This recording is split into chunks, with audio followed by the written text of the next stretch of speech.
师、各位同学，大家好。我们今天所要探讨的是海水表面温度还有台风演进过程，这里面究竟有什么关系？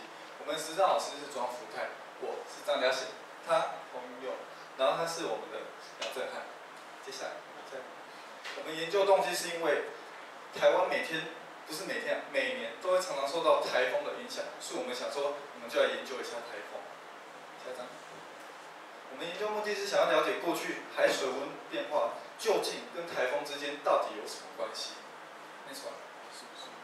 如何研究？我们是去中央气象台风资料库，还有国硕士论文资料库，然后来探讨海水温的变化。然后我们利用文献收集法还有资料统整法。首先，形成台风需要3大因素：海水温平均温度要高达26.5度以上。这样才能提供足够的水汽让台风形成。接下来还要在南北纬5度以外，这样才有足够的科氏力让它旋转。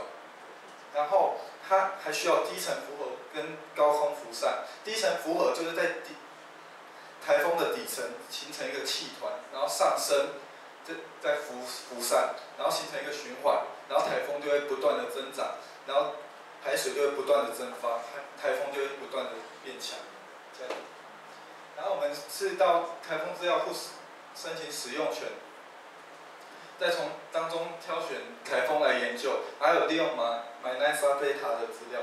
下一点，然后借由台风资料库，还有数位台风资料库，先取得台风资料库，再把它做成表格。下一张。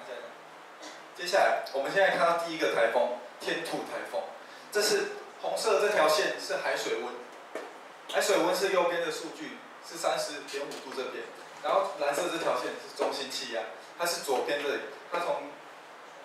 我们可以看到大致上来说，我们的台风气压是不断的下降。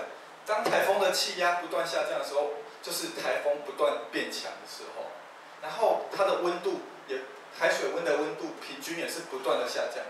然后我们可以看到这天第5天的时候。它突然骤降，接下来让我们看一下路径图，就可以告诉你原因。它从这里不断的形成，到这里，经过台湾的时候，这里有黑潮，因为碰到黑潮，所以呢，它的台风就突然骤升变强。接下来我们看第2个台风，海棠台风。海棠台风它前面这里可能受到某些因素影响，我们先不探讨。我们可以看到，它大致上来说，海水温也是不断的下降，中心气压也是跟着不断下降。然后7月18这里也发生了影响，7月17、7月18，中心气压突然上升，台风突然减弱。我们看一下，因为7月17跟7月18这里，它来到了台湾，它台风的外围环流被台湾大陆性质给破坏了，所以它结构已经有受损，所以台风在慢慢减弱了，因为它准备登陆。接下来我们看第3个台风，龙王台风。龙王台风，我们也可以清楚的看到，它大致上来说，海水温也是不断的下降，然后我们中心气压也是跟着不断的下降，台风也是这样不断的增强。然后9月30这天，我们现在看一下路径图。9月30这天。这里有黑潮支流，黑潮支流的时候可以穿过，所以因为它受到黑潮支流的影响，所以台风的强度也受到了改变。下一张，我们接下来再来看菲特台风。菲特台风呢，我们可以看到它也是不断的下降，但是它这里下降的速度跟刚才相比，是不是差距比较大？它这样从30度直接跳到27.5度，它整个是速度略减，台风也是。快速加强，然后我们又可以看到这2天为什么逐渐变成平缓了呢？接下来让我们看图就可以告诉你原因。因为这个台风比较特别，它从南到北上升了，所以呢，它受到了纬度影响。以上那几张图呢，都是从东到西，所以纬度影响其实不大，主要是台风影响。所以呢，这一开始它受到纬度影响。温度下降，然后让台风变强的速度也增加。因为它还没到中纬度，所以温度不会过低，让它造成台风的破坏，还是有足够水汽。到后面这几天的时候，因为它方向改变了，它变成向西行，所以它加强速度变没那么快。接下来让我们看最后一个，这个就是经典的范例。首先我们要先看图，再跟你解释。我们现在看路径图哦，路径图这跟刚才一样嘛，你就想说跟刚才有什么差别？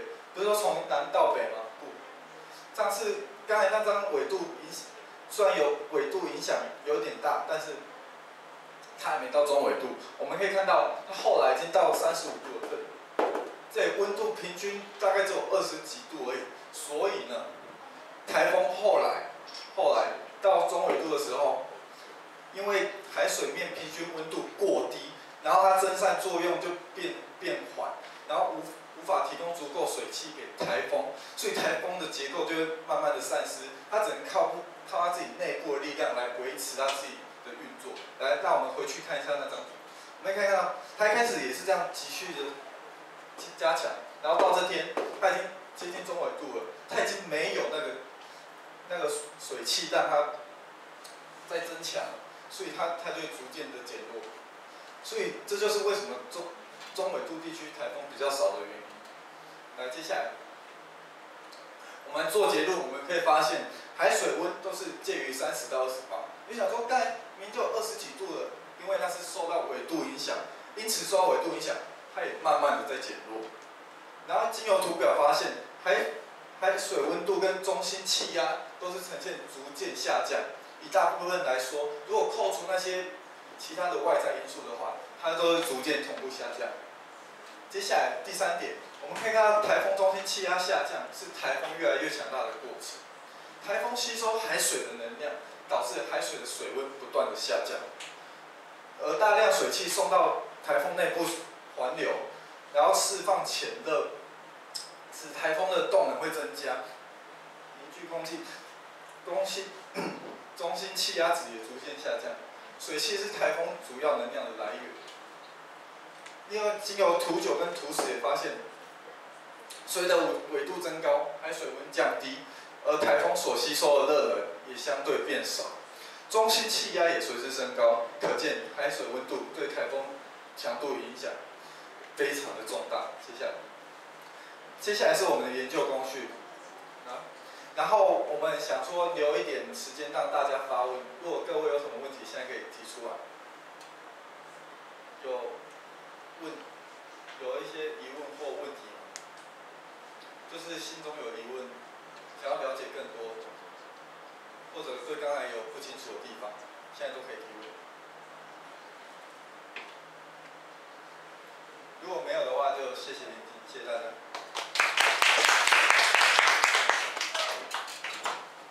我想请问，那你自己有没有准备什么提问？提问自己。就是说哈，如果说这样讲好了，就是说你自己是不是有准备着几个问题在那边，然后你自己有准备答案，就是万一人家有问的时候，那你就可以回答，有没有？就是说私底下先赖皮一下啦，题目先背着，那说不定底下安排暗装。那当然，显然你没有暗装了哈，因为这不是在选举。但就是说你们自己有没有私底下先问自己说，我其实有一些题目，我可能听众可能有兴趣问到，有吗？没有准备？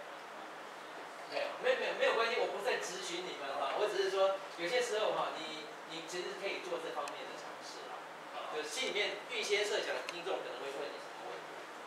好，那我现在先简单讲一下哈，我想你对于这个台风整个形成的过程，什么这些其实是解释的非常的清楚啊，非常的清楚，很难得啊。